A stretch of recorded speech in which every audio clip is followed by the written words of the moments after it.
Hi guys, I'm Sandra Daniel. Welcome to this webinar. Let me just admit one more person.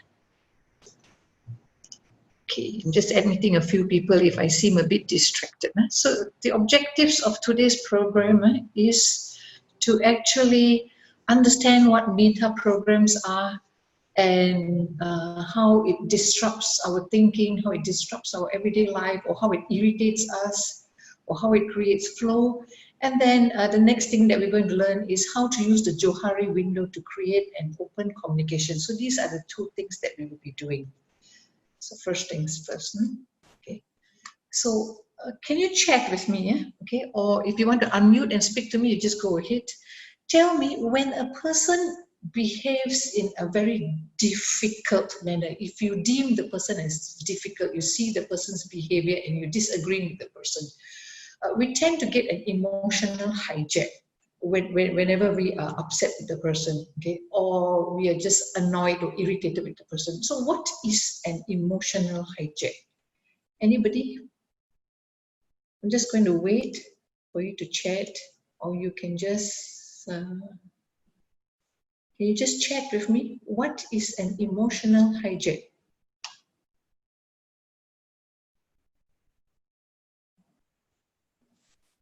Hi, I'm Jasmine here. I guess I will feel unhappy about it. Hey, Jasmine, is it? Yes. Hey, Jasmine, hi. Nice to hear your voice.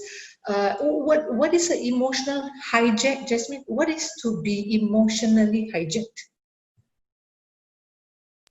It's like spoiling your mood or feeling unhappy about the person's reaction.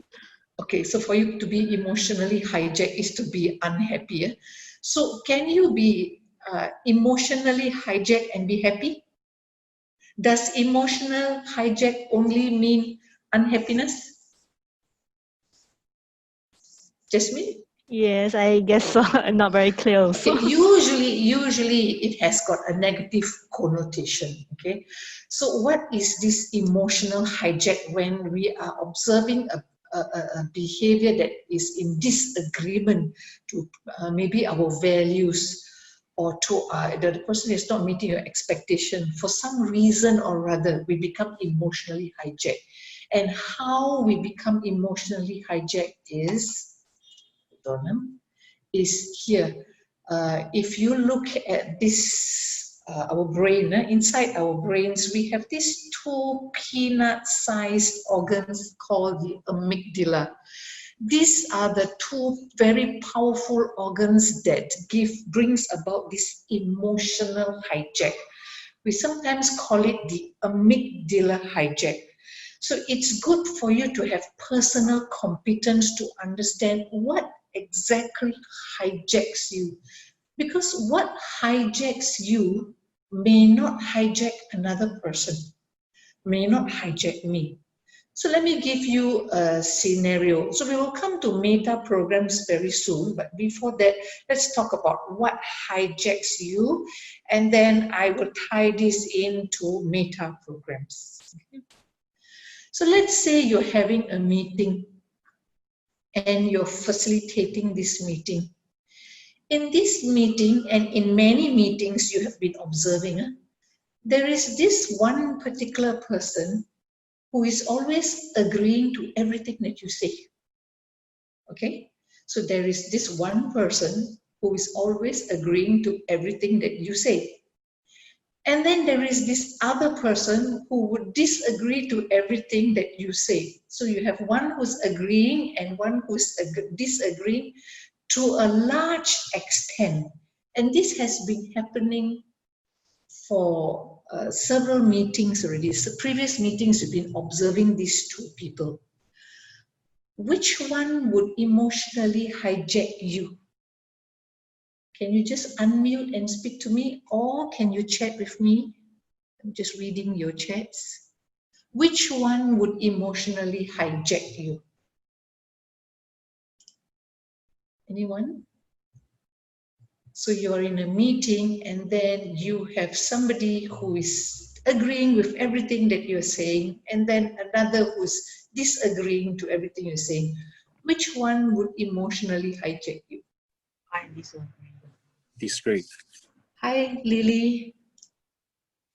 Oh, Mr. Wainwright. Jennifer, you raised your hand. Yes, Jennifer, can I get your answer, please? The person who always disagree. Okay, the person who always disagrees with you will probably hijack you, right?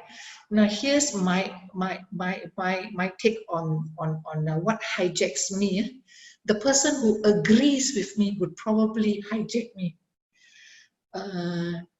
Any idea why? Anybody? Any idea why? You would think, hey, you would tend to be more upset when somebody is disagreeing with you, right? But for me, I would tend to get upset when somebody is just simply agreeing with everything that I am saying. But anyway, whether you're getting hijacked because somebody is agreeing with you, or whether somebody is disagreeing with you, can you just give me a reason why? What do you think? What do you think is happening, Desiree? The person who agrees with you during the meeting is not processing what you are like discussing. He's just agreeing for the sake of agreeing. That's why you Yes. feel very emotionally hijacked. Yes, you are right, Desiree. So probably I feel that this person is not putting any thinking into it. Probably this person is apple polishing me. I will be wondering, what is it that you want from me after the meeting? Is this going to be a very complex situation where I will feel obligated to this particular person? Likewise, you may have some thought processes similar to mine about when somebody disagrees with you. Any other thoughts besides Desiree's thoughts? Anybody else? Let me check what you're saying.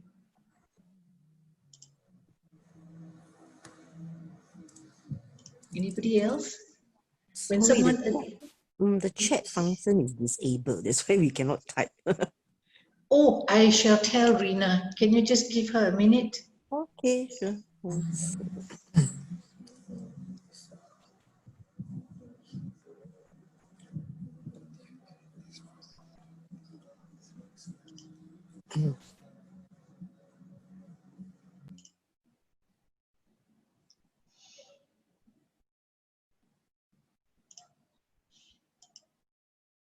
Hey, I am getting it, guys. I am getting your chats. Yes, can. Okay, great. Yup. And then some of you are texting me directly and you're saying, okay. Right. Listen to, yes, Samuel. Hi, Samuel. Nice to see your face. Listen to different Hello. voices. Hey, Samuel. Yeah. Hey, hi. Good Hi. evening. Good evening. Yeah. What is the reason, Samuel? What is going on here? How come certain behaviors is hijacking me? Certain behaviors are hijacking you, hijacking Desiree. What's going on here? And you said different voices in your chat. Yeah.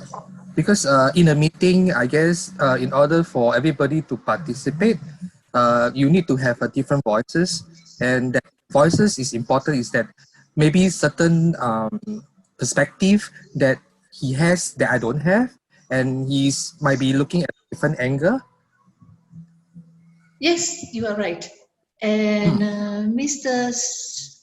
Boat would hijack in a way, but he wouldn't be contributing to anything. Yes, all of you have got different perspectives.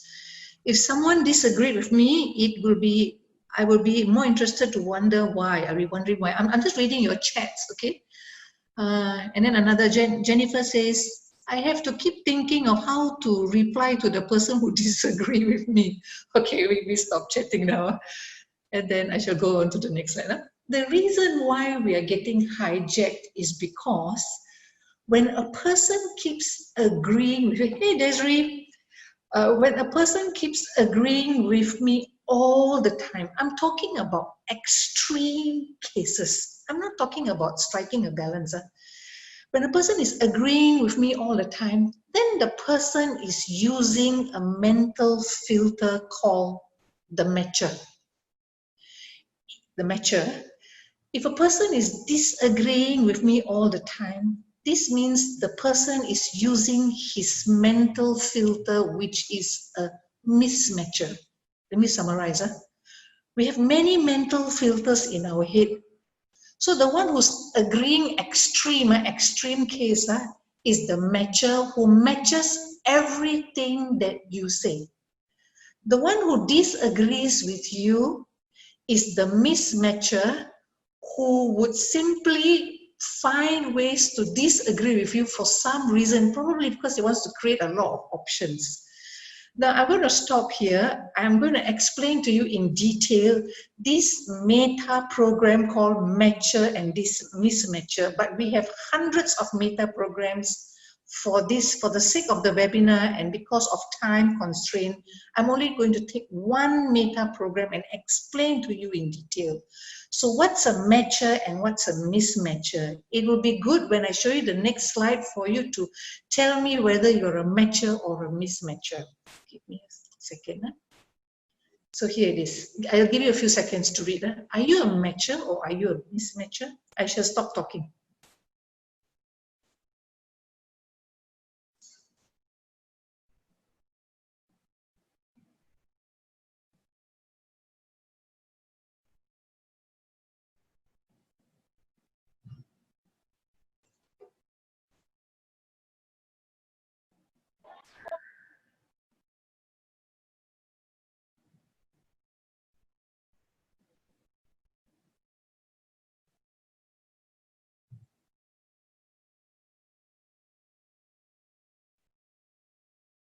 Some of you may say, Sandra, when I am at work, I'm a matcher, but when I'm at home, I'm a mismatcher. Yeah, sure. Depending on situations, we become matches and mismatches. But that's not important. What's important is for you to understand these meta programs, which are known as filters in our heads. So probably if I'm expecting a mismatcher in my meeting, and if you are behaving like a matcher, I would get emotionally hijacked for reasons that you have given me in your chat already. Okay, you're very well versed with this, and vice versa. So if I want to get a buy-in in a meeting, if I want early adopters in my meeting, and you're mismatching me, and I cannot finish my meeting, cannot even finish my meeting, probably I would get hijacked.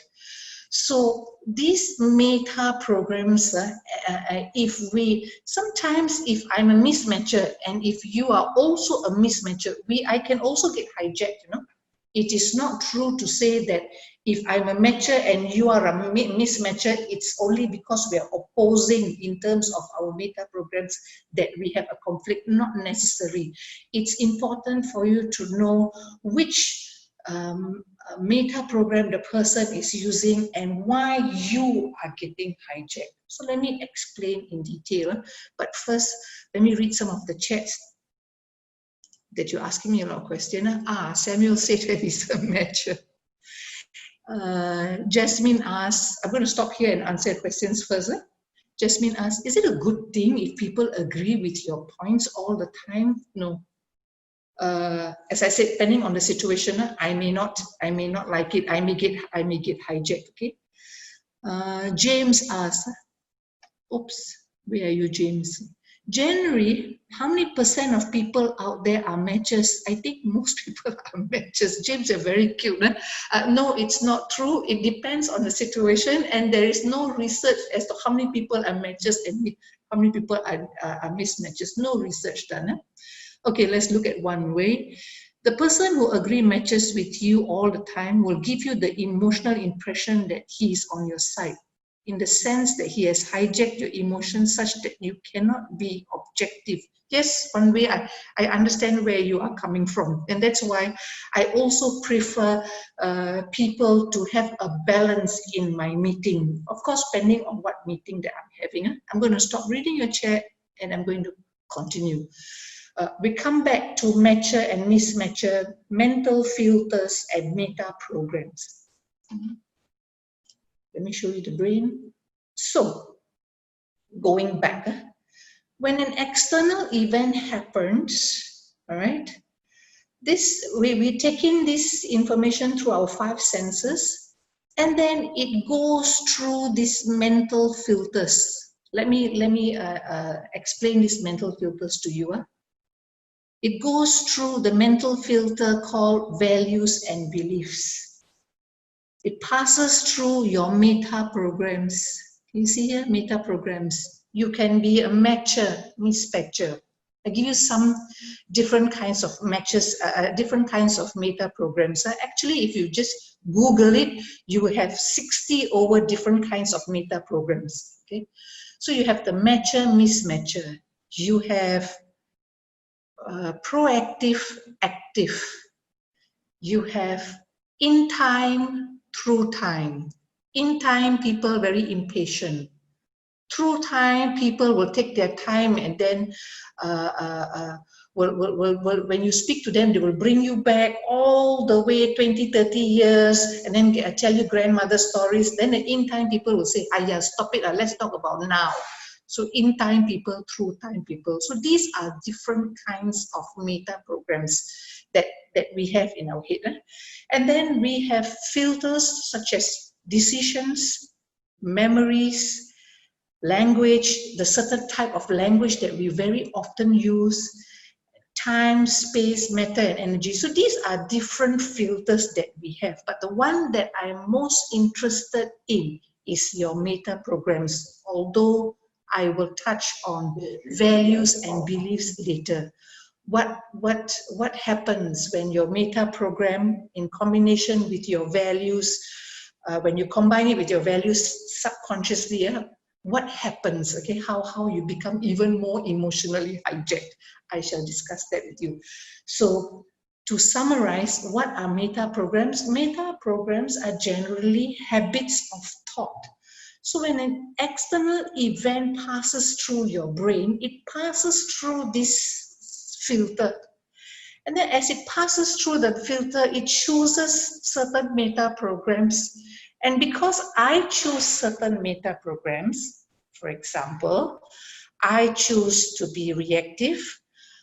I choose to be, what is the meta program? A matcher.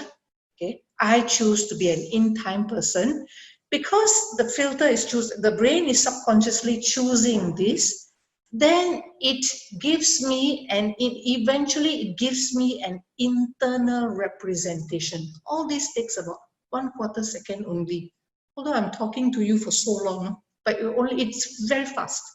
Okay, so you get an internal representation. When you get an internal representation, what I see, you may not see. Because of the combination of mental meta programs that I have, that is it combined with my values. If you look carefully at my filters, combined with my type of decision making, with my memories, with my exposure to different organizations. So I come up with one internal representation of how things should be. And you, on the other hand, come up with your internal representation as what things should be. So that's where we say we have different perceptions of things. So because we have different perceptions of things and the situation is still happening, okay, we have ongoing situation and this is happening in our head. It puts us in a state of mind and in a state of physiology.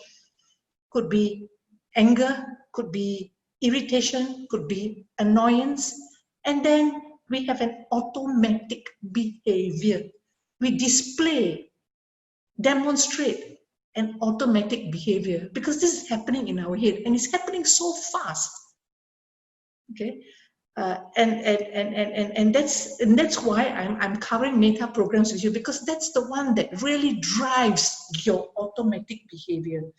So in order for you to understand what's happening or to deal with the next person or the other person, it's good for you to understand your meta programs and what's going through your head first before. So personal competence first before you actually demonstrate social competence. Social competence means trying to develop relationships, build relationships, try to motivate the other person. It's good for you to understand what's going on in your head first. So these are what meta programs are and how it actually hijacks you. Now I'm going to stop so that I can take questions from you.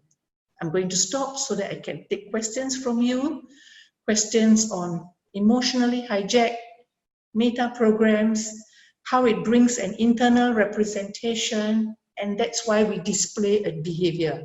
On our part, if you're looking at the other person as difficult, you probably don't realize that you also may be acting in a very difficult manner because you are reacting to that person's behavior. So even if you show simple things such as passive behavior, or you ignore the person because of the behavior that you dislike, it's not meeting your expectations. The very fact that you are ignoring, that's your automatic behavior also, which can arise to a conflict eventually. So I'm going to stop here and take a few questions before I move on. Anyone, anything for me? I'm reading your chat.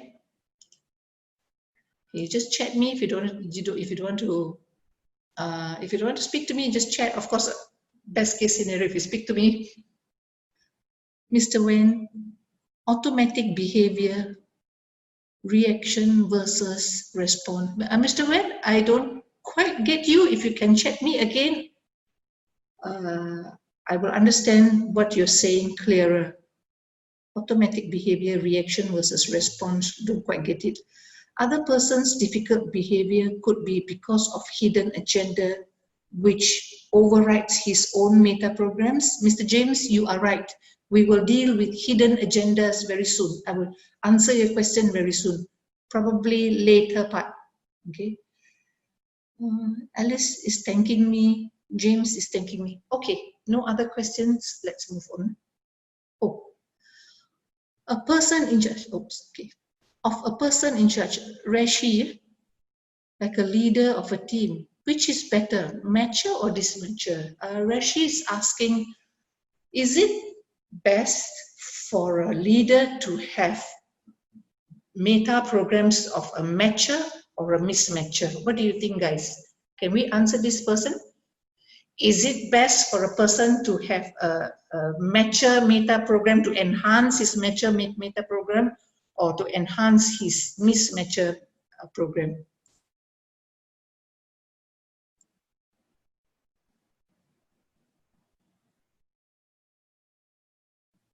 Yes, you're right, Wen. It's automatic behavior, right? But although it's automatic behavior, I'm still aware. Now that I'm aware, I know that I am a mismatcher, for instance, okay? And I would know how to respond to the next person. So this webinar, this module that I'm covering with you is especially to enhance your personal competence. What are you naturally, and then based on the situation, you need to react appropriately. That means it's not about you being a better matcher or a better mismatcher or using one all the time. No, it's for you to have the understanding that you have two options now. Don't use one only.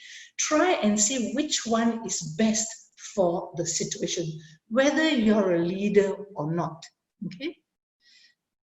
Right. I'm going to go on. So meta programs are actually habits of thought.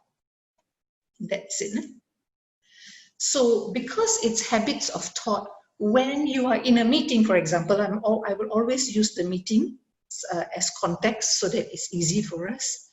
So it's good for you to separate the person's behavior from the person's intention. Because like what one of you said just now, probably because it's a subconscious behavior. Can you see the behavior is very automatic? So what you can do if you're dealing with this person is to actually ask the person what's driving this person's behavior.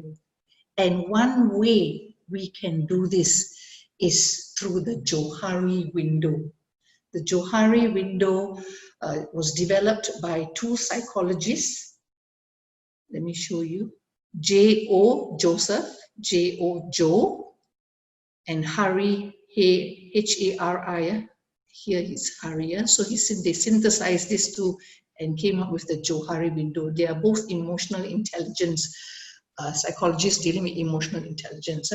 So what does the Johari window do for you if you're trying to deal with this person? If you're trying to open communication with you, it gives you, it's a framework for you to know where exactly this person is in the first place. So when we're dealing with a difficult, I always use the word, put the word difficult in quotation marks, because I don't believe that people are difficult. I believe that people are different, because people have different meta programs. And because people have different internal representations, that's why they probably can't see it. They can't see that they are probably upsetting you. So the Johari window will help you. You have 4 windows here. You have the open window, the blind window, and can you give me a moment, please? Because I have people waiting and they are disturbing they are blocking my view. Okay, just let me admit all these people. And here I have, yes. So you need to understand where you are with this person. If you are in the open window, then that is the best case scenario. Can you tell me why? Just guess. Can you tell me why? Anybody? Why is it that if you're having a conflict with a person, okay, if you're dealing with a difficult person, if you can get this person in the open Johari window, in this situation, these windows are all situations, it's the best case scenario. Okay, let me read your chat.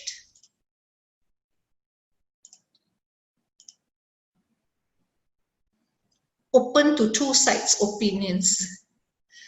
Open for communication. Open window means you can tell if the person is a mismatcher or matcher. Yes, fantastic answer, Mr. Wen. When we see everyone's opinions, because we're open to all views, willing to accept different opinions from each other.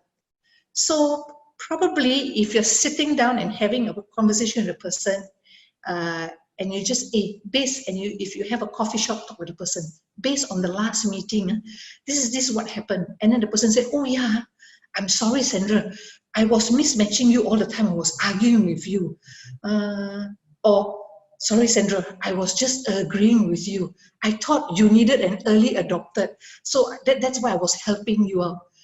If you have that kind of a situation or that kind of a conversation, wow, you strike lottery. You know why? It's so easy. Because the person is willing to talk, the person knows what's happening, and the minute you bring it up, the person goes, oh yeah, Sandra, I'm sorry. And then you just have this open dialogue, and that's it. So in the best case scenario, so what we want, our objective is to try our best to get an open window culture in our organization. So I'm just going to stop here because some of you are chatting me. Must be receptive, respectful, not only reflective. Yes, you're very, very right. No hidden agenda. Negotiation, very interesting. So negotiation, probably you open up your zone, your ZOPA. If you're talking about negotiation, then you probably know about negotiation. So you probably open up this basket called ZOPA, whereby you put all your opinions in and then you see what you can do about it. Respecting everyone, possible leeway for communication, got room for negotiations. Yes, you're very, very right, guys. So best case scenario, open window. What about blind window? Who is blind? You have Sandra and you have the other person. Who is blind in the blind window? Somebody is blind. Yes, I'm reading your chats.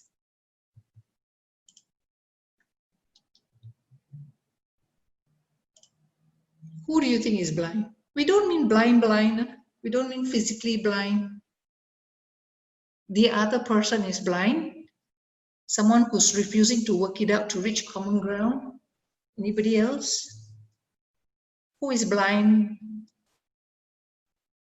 Sandra, in your example.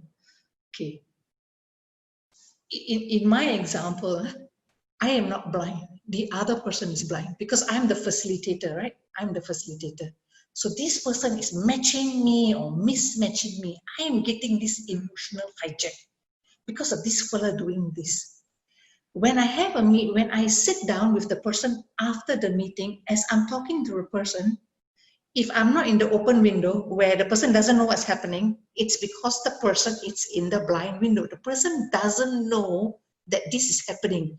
But unfortunately for this guy, I know, his best friend knows, everyone in the team knows, and probably everyone in the department knows. So he's the only blind fella here. So this is really an unfortunate situation. He's blind, probably, he's blind, he can be blind for many, many reasons. As you communicate with the person will be able to tell you why he's blind. So here's a question for you, guys. Open window, no problem.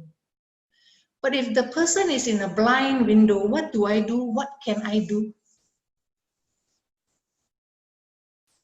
Not receptive to not receptive to options or opinions. No, that's not blind window. Blind window means, blind window is totally different from hidden window. Blind means totally blur. Do not know why, really do not know why. Try and break into the open window. Yes. So the way you speak to him, the way you use your feedback models will be different when a person is in the blind window, hidden window, unknown window, or even open window. So how you speak to this person, we will discuss when you attend my training program. I'm a terrible person, but I must create some suspense so that you can, must leave something for you so that when you attend my real program, you will know how to do it. But because you have been such nice people and you're here, it's about you using different feedback models to try and elicit why the person is in the blind window, or how to get the person to transfer from the blind window to get to the open window. But the thing for you guys is this: when the person is in the blind window, the person genuinely, no hidden intentions, no hidden agenda. The person genuinely does not know that he don't know what he don't know. I don't know what I don't know. He is in that kind of a situation. So I'm going to stop here because I've got a whole list of chat to read.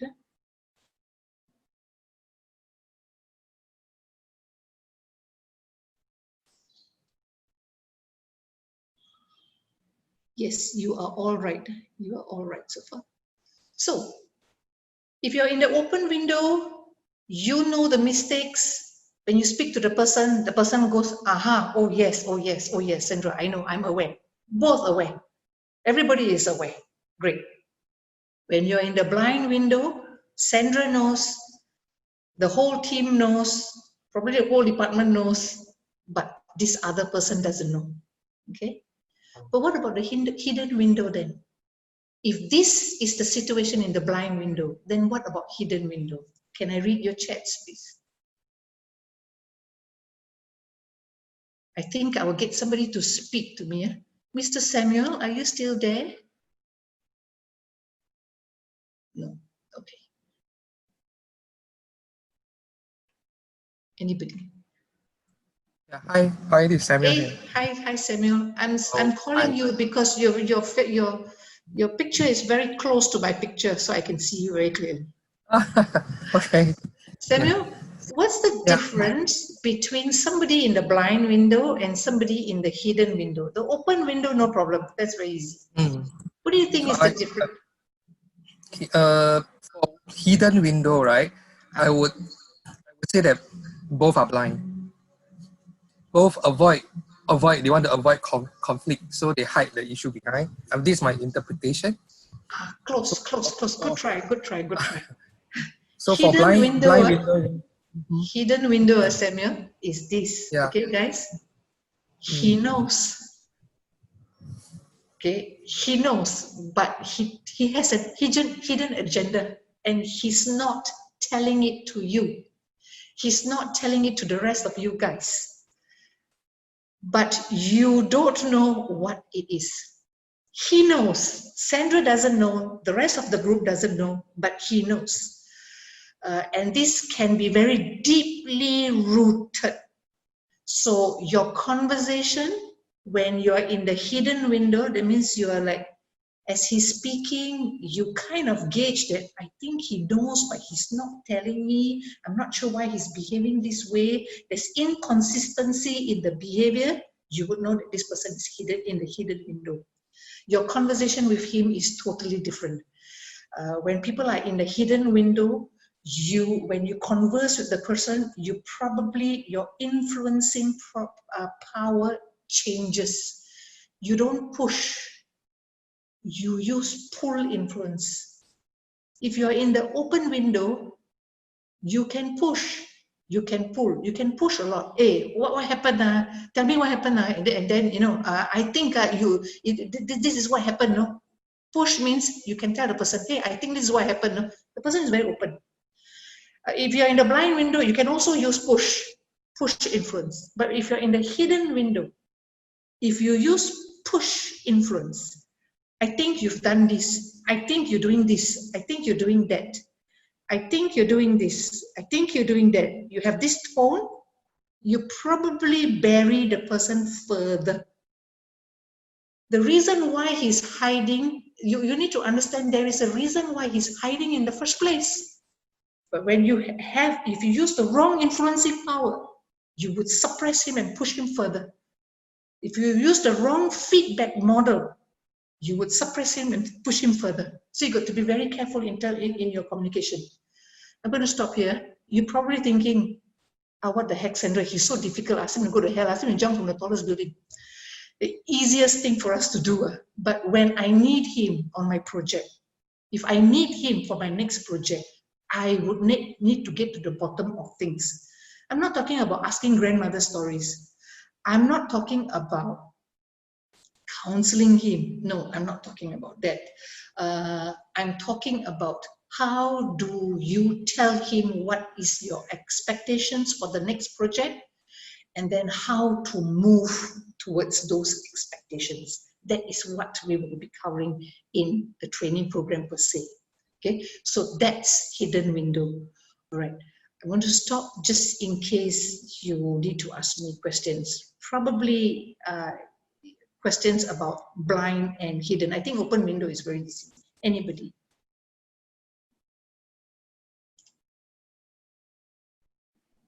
Okay. How do you confirm if somebody is in the hidden window? Isn't it just a speculation based on personal experiences? No, when you join the program, you will realize that you will learn how, when a person is speaking, people have micro expressions. When the micro expressions do not tally with the verbatim, you know you have a hot spot. So the person is hiding something. The person knows something, but the person is not saying it to you. You can also draw information from, if you do a 360-degree feedback. 360-degree don't have to be something where you have to have this software in your organization. 360-degree feedback can also come in very soft performance accelerations. You can gather feedback. So all you need to do is have a little bit of critical thinking, and when you see inconsistencies in the behavior, they are hot spots for you to understand, okay, this guy knows what's happening, but he's not telling me. You will know the difference when a person is in the blind window and when the person is in a hidden window. It's quite clear, actually. Okay. Pull, Jasmine, pull method. Is it like buy him meals, gift in bribing? Jasmine is so cute. Okay. Yes, Can we tell from the body language? When you talk about body language, I will discuss with you only micro expressions. I use Paul Ekman's work. I don't believe in body language per se. Body language, I will explain to you why. Because body language, I can deliberately show you a body language facial expression which comes under body language. I'm going to do it now. I'm going to show you a happy face. Look how I can deliberately do it. This is my happy face. I'm deliberately doing it. No, the micro expressions that we shall discuss are micro expressions that are attached to the amygdala. Just now, that 2 peanut-sized organs. Okay, it's attached to that, and it's very biological. So when this reacts, this response, so it's attached, and that's why we use that. We only have about like 8 micro expressions so far, and it's a good platform for you to start to understand when a person is having a hidden agenda. Okay, yes, to answer the other person's question, when you ask, is pulling bribing? No. Pull factor means you ask questions. How to use different neurological levels to ask questions. Push factor means you tell.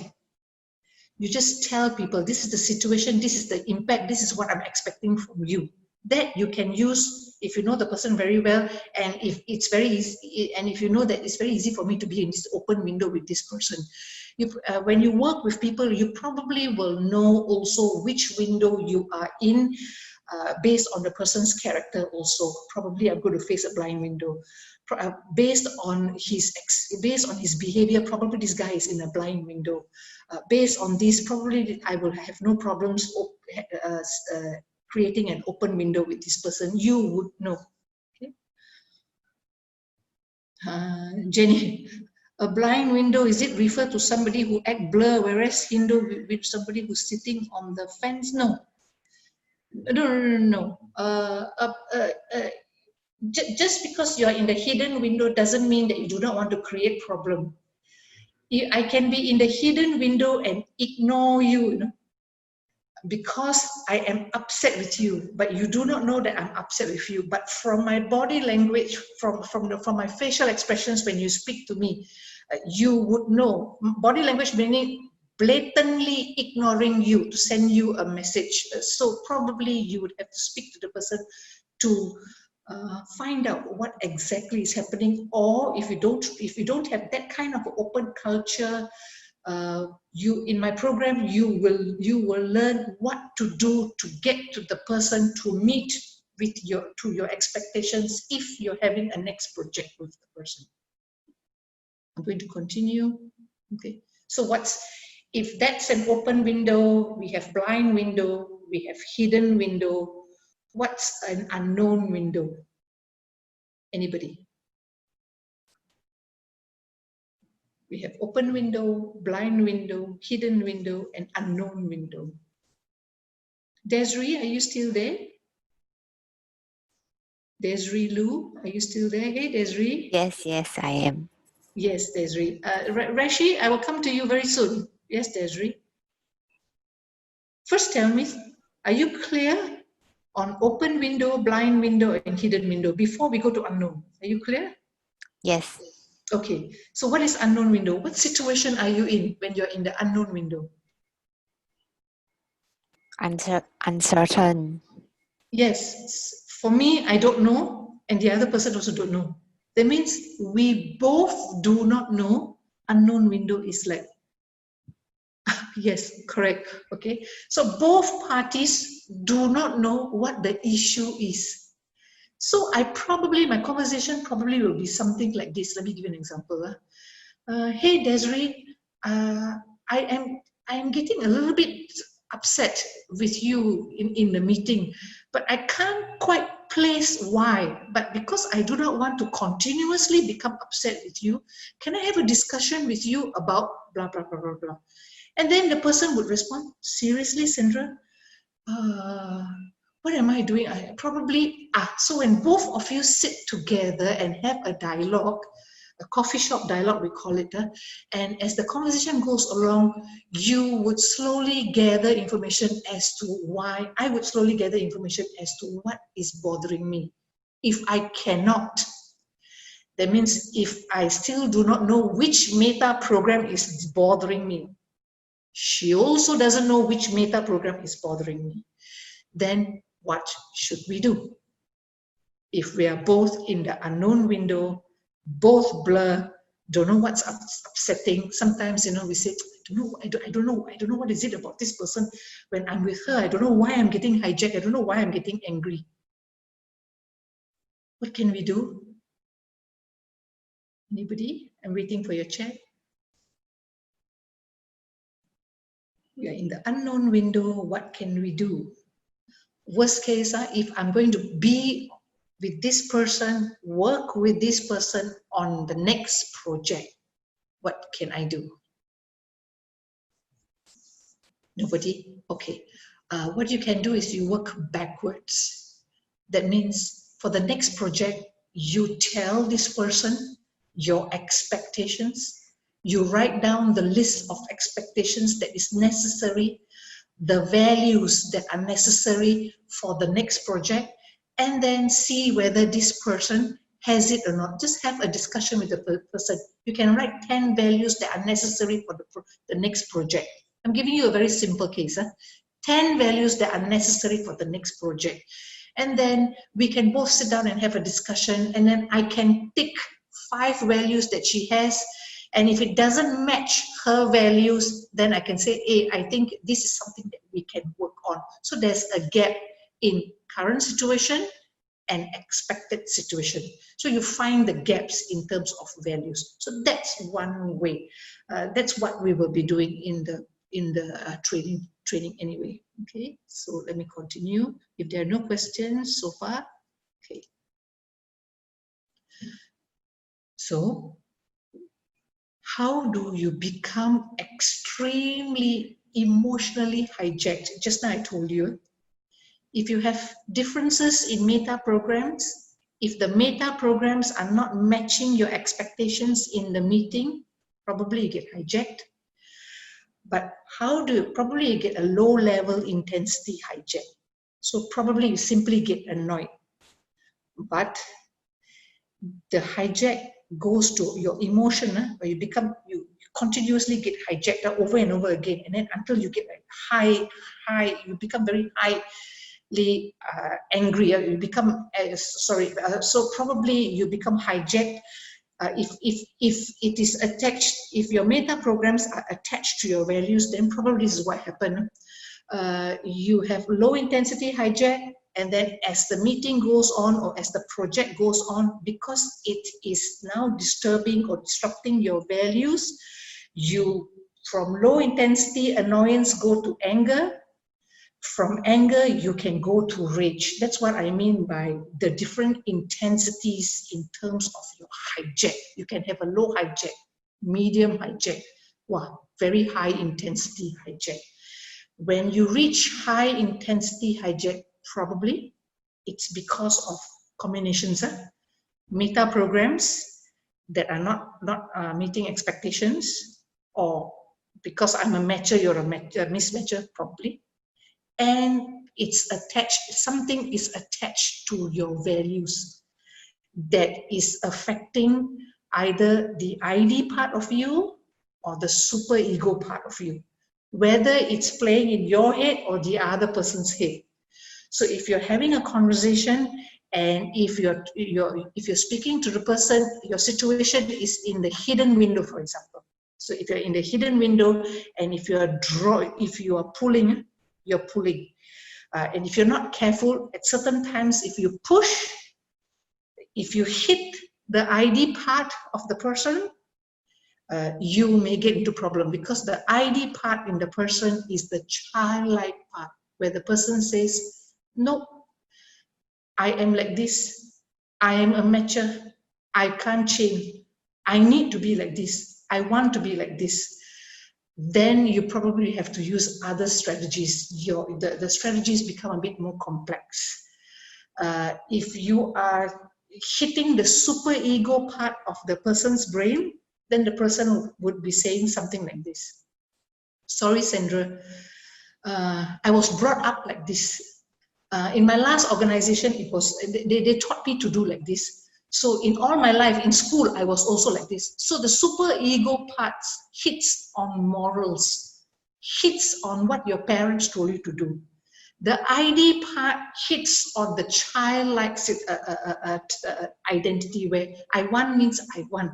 And then a certain sense of stubbornness comes in. Let me give you an example of what I'm saying. So probably the person is using his thinking brain now. Using his emotional brain now, not his thinking brain. Okay, and this is an example of how you get hijacked.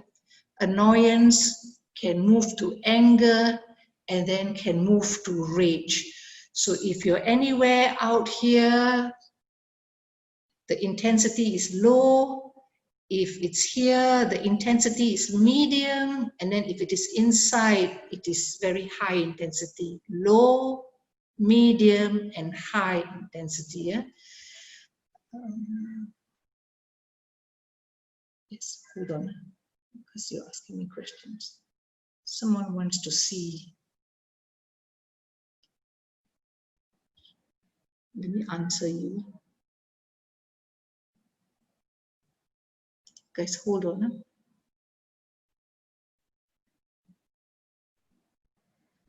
Okay. Yes.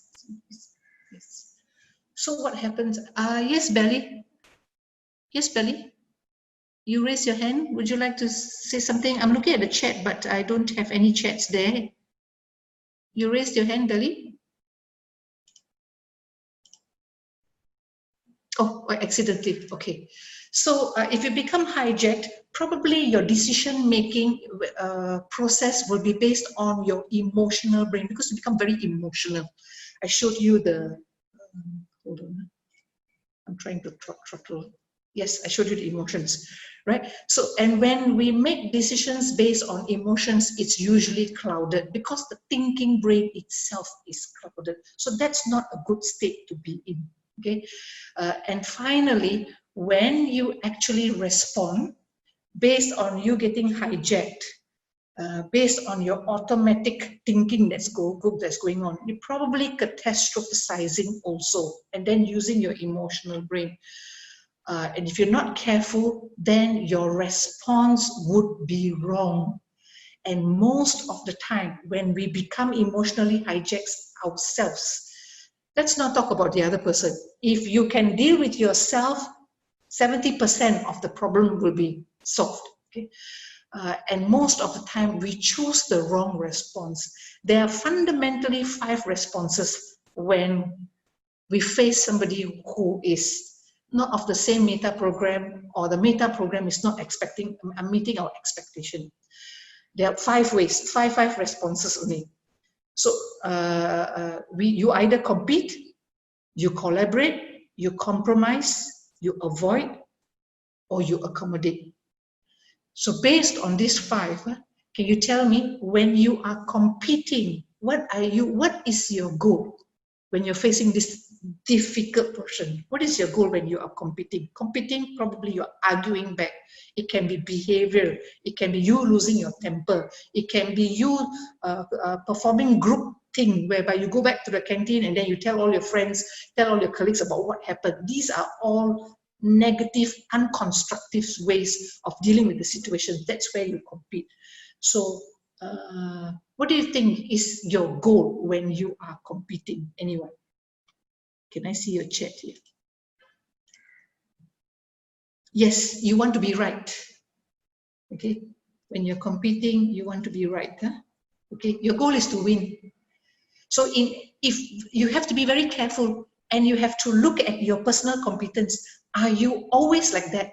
Is this the only preference? Is this the only response that you usually use whenever you face with any difficult person in your organization? Do you always only use one response?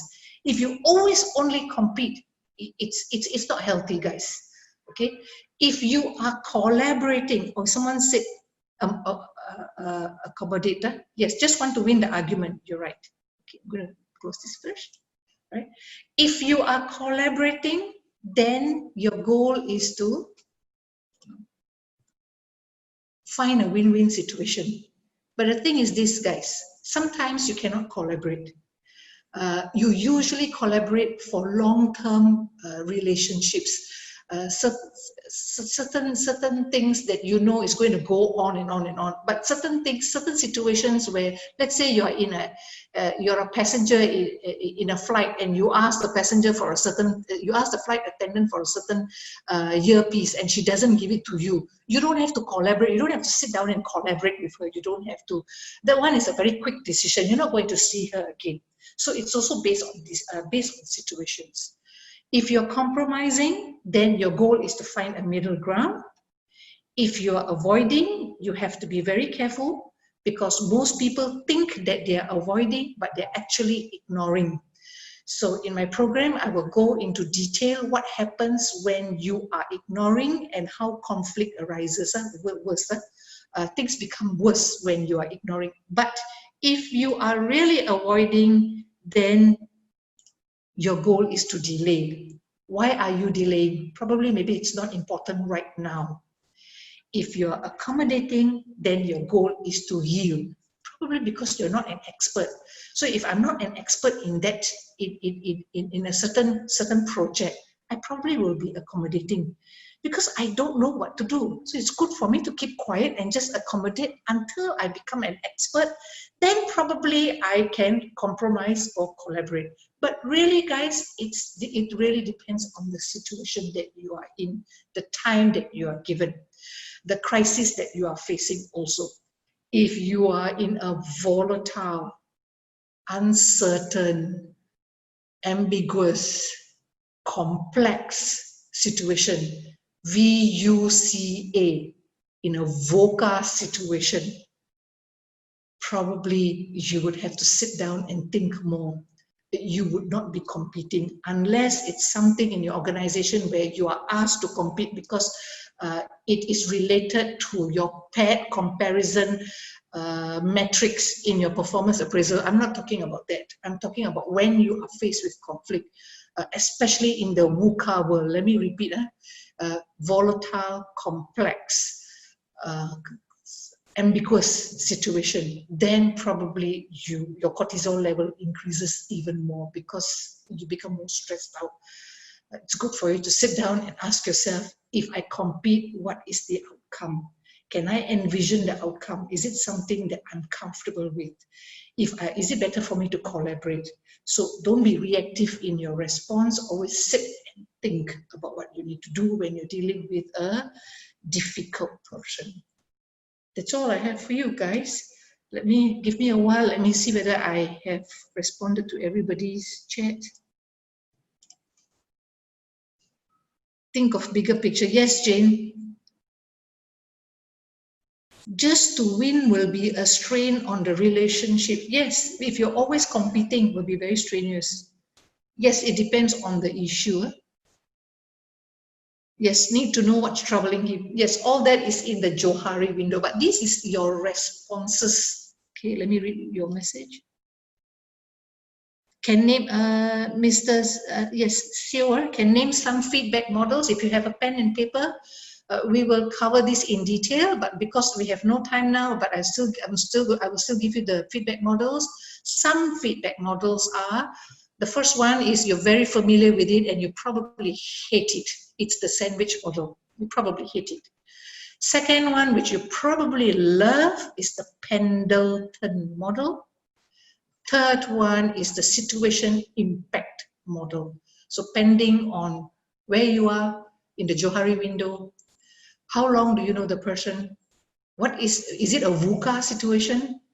Are you facing a VUCA crisis? Are you facing a crisis? Are you facing a deadline? Depending on the situation, you would respond accordingly.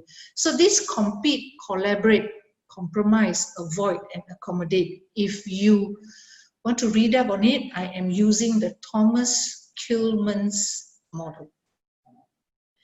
Any other question, guys? Any questions? No questions. Thank you very much, guys. Hope to see you soon. If you're interested in the program, then this is a message from Rina to you. Can you just use the QR code and then you'll be connected to her quite easily. As you are doing that, let me answer some more questions.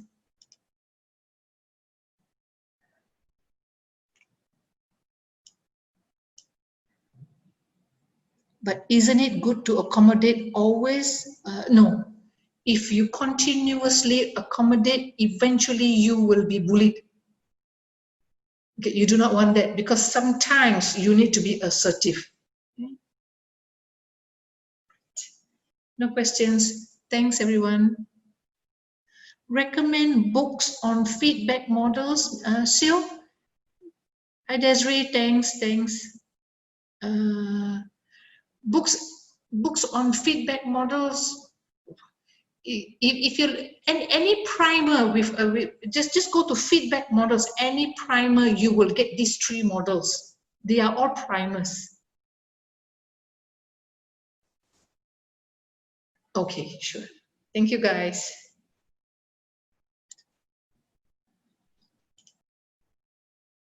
Oh, I have some questions.